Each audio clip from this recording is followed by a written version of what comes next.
बघा अशी परिस्थिती ना कधीच कुणावर येऊ नये. एक महिला आणि तिचा नवरा हॉस्पिटलमध्ये जात होते. पायी जात होते. तिच्या नवऱ्याच्या पोटामध्ये खूप जास्त प्रमाणामध्ये त्रास होत होता. आता रात्रीची वेळ होती. महिला कुठलाही न विचार करता तिच्या नवऱ्याला घेऊन ती रस्त्यानं निघाली हॉस्पिटलमध्ये जाण्यासाठी. आता जो रस्ता हॉस्पिटलमध्ये जाणारा होता तो रस्ता थोडासा किचकट होता आणि तो रस्ता थोडासा बिनवाहतूक होता. म्हणजे त्या रस्त्यावर जास्त कोणी येणं जाणं करत नव्हतं, पण तो रस्ता फार जवळ होता. म्हणून यांनी प्लॅन बनवला की आपण त्या रस्त्यानं जायचं. पण बघा कसं असतं ना, नशिबामध्ये कधी काय लिहिलेलं असतं ना कोणी कुणाला सांगू शकत नाही. तर महिला आणि तिचा नवरा रस्त्यानं जात होते. त्या पुरुषाचं पोट दुखत होतं आणि त्या रस्त्यामध्ये एक सुनसान जागा होती. ज्या सुनसान जागेवर नेमकेच ते गेले की तिथं 4 जणं आले आणि 4 जण आल्याच्या नंतर त्या 4ही जणांनी पहिले तर यांना मारलं. मारल्याच्या नंतर यांच्याजवळची जितक्या पण किमती वस्तू आहेत त्या सर्व वस्तू हिसकावून घेतल्या. जसं की सोनं, चांदी, पैसे, मोबाईल ह्या सगळ्या गोष्टी हिसकावून घेतल्या आणि हिसकावून घेतल्याच्या नंतरही त्यांचं पोट भरलं नाही. त्याच्यानंतरही त्या 4 जणांनी आपल्या जवळ असलेला चाकू काढला आणि त्या महिलेच्या शरीरावर 40 ते 45 वेळा चाकूने वार केला. आणि वार असाही केला नाही की असा उभा कापला, आडवा कापला, नाही. सरळ सरळ तिच्या शरीरामध्ये 40 ते 45 वेळेस तो चाकू खुपसिवण्यात आला. आणि हे सगळं तिच्या नवऱ्यासमोर घडत होतं. तिचा नवरा एका जाग्यावर उभं राहून पाहण्याशिवाय काहीही करू शकत नव्हता, कारण की ते 4 जण होते आणि ते तिथून निघून गेले. निघून गेल्याच्या नंतर तिचा नवरा रडत बसला, जोरजोरात अरडत बसला आणि कुणी मदतीला धावा, हे करा ते करा, तो बोंबलत होता. काही वेळाच्या नंतर लोक आले. लोकांनी पोलिसांना सांगितलं की असा असा प्रकार घडला आहे. पोलीस आली आणि सगळं काही म्हणजे पोलिसांनी पडताळणी केली. सॉरी, याच्यामध्ये तुम्हाला एक गोष्ट मी सांगायला विसरलो की ते दवाखान्यातून जाऊन परत येत होते. दवाखान्यामध्ये गेलेले नव्हते, म्हणजे जात नव्हते, जाऊन येत होते घराकडे. त्यावेळेस ही घटना घडली होती. मग काही दिवस जातात. काही दिवस गेल्याच्या नंतर पूर्ण काही शांत होतं. पण पोलिसांना एक थोडंसं असं विचित्र वाटतं की जर चोरांनी चोरी केली असती तर मग सोनं चांदी लुटून ते गेले असते ना. या बाईला जीव मारण्याचं काय कारण आहे? आणि ठीक आहे, या बाईला तर जीव मारलं तर मारलं, पण या माणसाला एकही चाकू मारला नाही, एकही चाकू खुपशिवला नाही.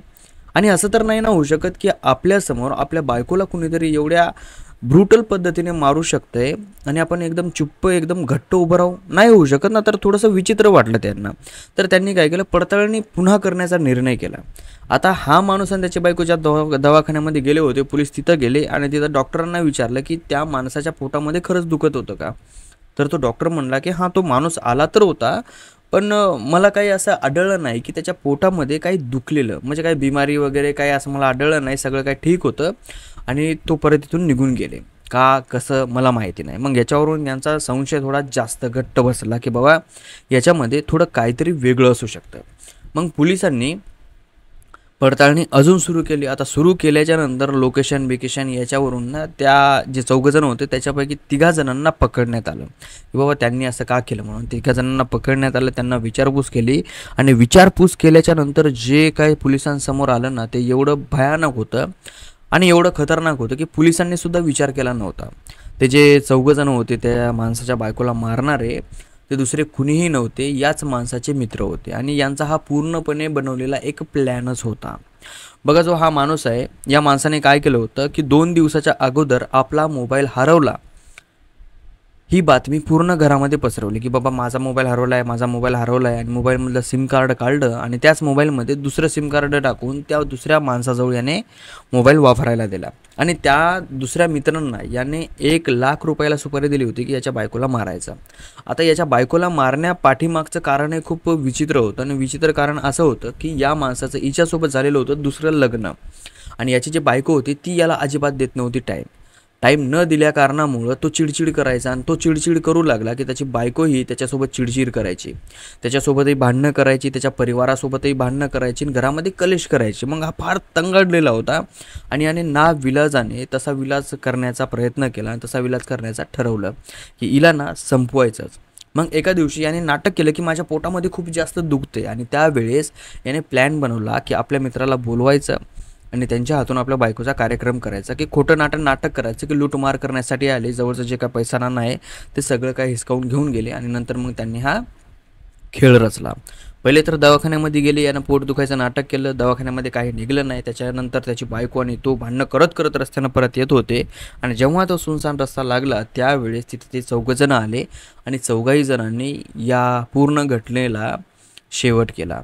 याच्या समोर त्याच्या बायकोला 40 ते 45 वेळा वार केले तरी हा शुद्ध आणि मस्तपैकी एका जागेवर उभा राहून बघत होता. आणि हे सगळं पोलिसांना समजल्याच्या नंतर पोलीस म्हणले की तुमच्यात एवढी हिंमत आली तरी कुठून. तर याचे मित्र आणि यांनी असं उत्तर दिलं की आम्ही हे करण्यासाठी कित्येक वेळा क्राईम पेट्रोलचे एपिसोड बघितले आणि त्याच्यामधून आम्ही आयडिया मिळवली की असं असं होऊ शकतं. पण ते असतं ना की वाईट काम केलं ना की वाईट कामाचे कर्म वाईटच भेटतात. तुम्ही किती वाईट काम करावं ते लपल्या जात नाही. कधी ना कधीतरी ते उजागर होणार, कधी ना कधीतरी ते समोर येणार आणि समोर आल्याच्या नंतर जे परिणाम होणार ना ते फार भयानक होणार. तर असल्या प्रकारचं काहीतरी घटना आणि असल्या प्रकारचं काहीतरी झालेलं होतं त्यांच्यामध्ये. तर असं कुणासोबत होऊ नये याची खात्री करा. कसं असतं ना, माणूस विश्वास हा सगळ्यात जास्त आपल्या बायकोवर आणि बायको नवऱ्यावर करते. त्यांना असं वाटतं की हा मरेपर्यंत आपल्यासोबत राहणार आहे, ही मरेपर्यंत सोबत राहणार आहे. पण कधी कधी ना काही लोक असे असतात की ते विश्वासाच्या लायकीचे नसतात. तर त्यांच्यावर विश्वास करणं सोडून द्या आणि स्वतःचा जीव वाचवा.